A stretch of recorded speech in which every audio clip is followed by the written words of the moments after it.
Bem-vindos ao nosso canal, eu sou o professor Ibérico e hoje vamos responder uma pergunta que vem sendo feita frequentemente pelos meus alunos, que é: o ChatGPT consegue fazer o meu TCC? Então, nesse vídeo nós vamos explorar um pouquinho as limitações, né, da inteligência artificial quando se trata de escrever trabalhos acadêmicos, tá? Eu não vou explicar aqui, ficar entrando no que é o ChatGPT, até porque eu imagino que todos que estão aqui, né, já conheçam ou pelo menos já ouviram falar dessa ferramenta, né? Mas basicamente é uma inteligência artificial que pode ser utilizada como ferramenta, né, de aprendizado, é capaz de gerar textos consistentes, né? E aí, cara, o que acontece na maioria das vezes, né? Nós temos lá, chega você lá no seu 8º período de faculdade, deixou o TCC para a última hora, né? E aí surge aquela dúvida: será que eu consigo botar o ChatGPT para fazer o meu TCC? Então, a ideia aqui não é criticar, tá, a inteligência artificial, eu mesmo utilizo, tá? E aí, se vocês quiserem um vídeo sobre como, né, utilizar o ChatGPT, né, para otimizar a produção de texto, otimizar a produção do seu artigo, coloquem aqui nos comentários, tá? E então, nesse sentido, eu vou falar sobre não vou falar sobre aspectos éticos, tá? Complexidade de produção textual, nem nada do tipo. Eu vou mostrar alguns exemplos na prática, né, das limitações do uso do ChatGPT e que vão te dar uma dorzinha de cabeça, consequentemente, né, se vocês basicamente colocarem ele para fazer o seu TCC, tá? Bom, pessoal, aqui vamos para o primeiro exemplo, né, que é basicamente o ChatGPT, ele inventa dados, né, para ele poder gerar ali os textos dele, né? Então vamos dar uma olhada nesse primeiro exemplo aqui, né? E aí eu pedi para ele: escreva um texto acadêmico sobre a porcentagem de pessoas que utilizam deslocamento ativo na cidade de Vassouras, tá? E aí ele fez uma introdução, metodologia, resultados, e ele coloca aqui pra gente, né? 5% da população de Vassouras utiliza deslocamento ativo como forma principal, né? E por aí vai, tá? Então ele traz outras porcentagens aqui e ele fecha ali com a discussão e a conclusão.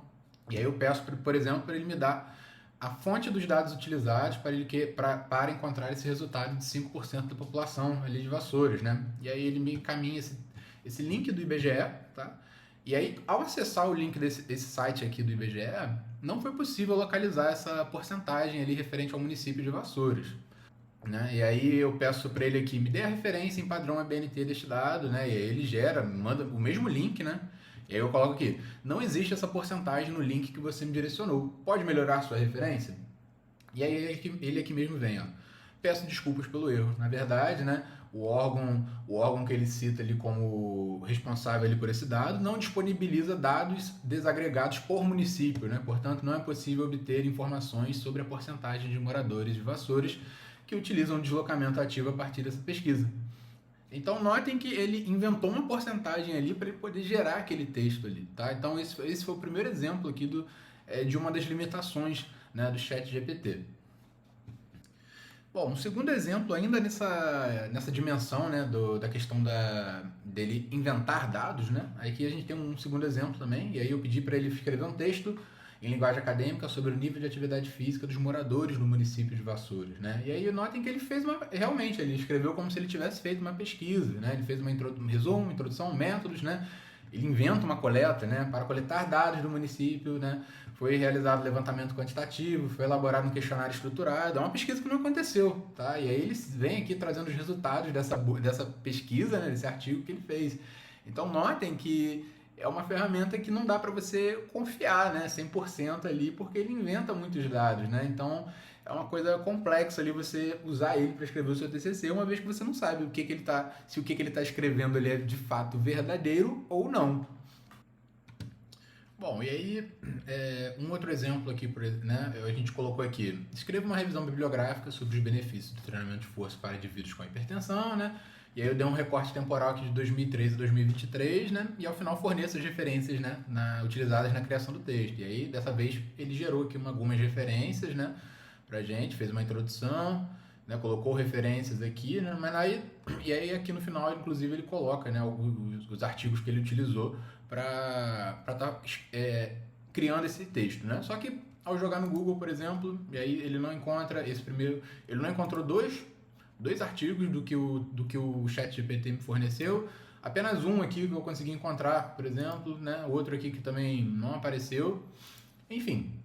E é complicado, acaba que fica complicado você confiar na precisão ou na exatidão, né, do texto que ele te fornece, né? Uma outra limitação aqui dele, né, que aí já seria mais ou menos o nosso quarto motivo, se não me engano, né, que é o quê? Ele não é atualizado, né? Ele não tem acesso à base de dados a partir do ano de 2021, né? Pedir que você pode escrever o mesmo texto utilizando apenas artigos publicados após o ano de 2020. E aí ele coloca, né? Não tem acesso a uma base de dados atualizada após setembro de 2021, tá? Então é outra limitação aqui dele. E inclusive ele me deu um artigo, por exemplo, aqui de 2022. Então eu imagino que ele tenha inventado também essa citação, né? Essa referência.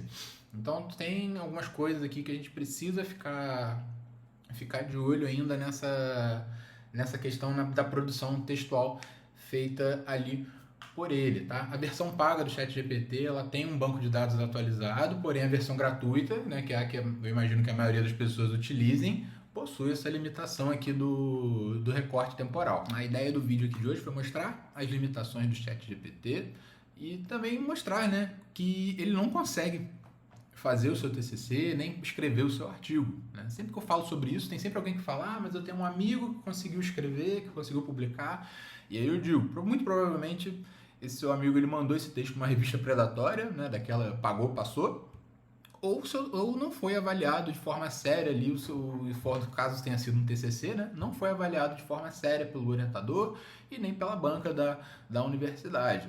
Porque vocês viram aqui no vídeo, é muito fácil você detectar um texto gerado por inteligência artificial, ele deixa muitas brechas, muitas lacunas, né, fora as informações falsas, né, ou inventadas ali que a ferramenta gera ali no processo de produção textual. Porém, ele não é um vilão. Ele é uma ferramenta muito útil que pode nos auxiliar ali na produção textual, pode otimizar o nosso trabalho, o nosso tempo, né? E aí, se vocês quiserem que eu faça um vídeo mostrando ali como que o ChatGPT ele pode otimizar a nossa produção textual, ajudar a melhorar o nosso texto, deixem aí nos comentários. Espero que vocês tenham gostado do vídeo.